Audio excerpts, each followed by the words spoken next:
Ole tun tuma hianin stigma.net anga in sign up dan kan zir ho dong na hi Facebook account te Gmail account te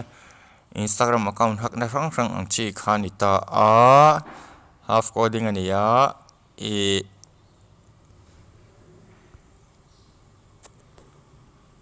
description a hianin a hek dana kha kada dona a link chuanin in lu na tur tu na mi ka click me ka hi ka page hi in register site kan lu tanga hi link description ang kada bokan click me nga I am an human te hin click nga ta chawin please click each image containing a train tinia train ho kan click ang arin jiang ja kan kan bi kha train chu ka mu chin chu ne la dik lo ni chuan train dang hei train ania nga hei nia hei nia hei ni le a hei chu ning lo ang lo em skill ti to mai mai ti chuanin kan click dika ti chuanin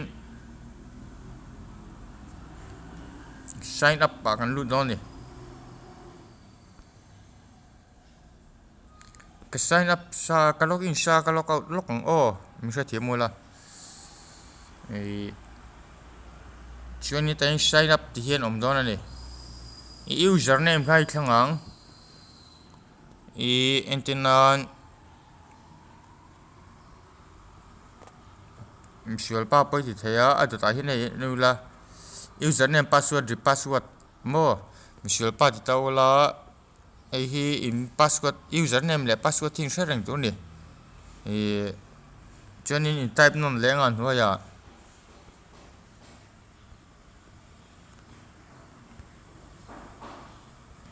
email a hianin thil kan thil non joi ta hianin open tapula 10 minute 10 minute mail mobile ti hi type top ula chuanin ta hianin in copy pop mayang hai lai hi mo anin copy nga ti chuanin Gmail va siam po ngai lo hai email a hianin da me nga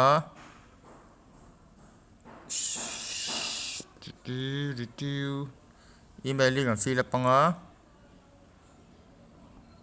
chuanin AC kumsam priya ta tal da ula choose a country ti hianin India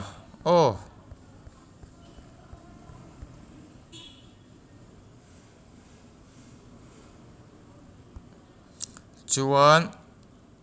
code tangai ta 8405 ani kumo ku 8405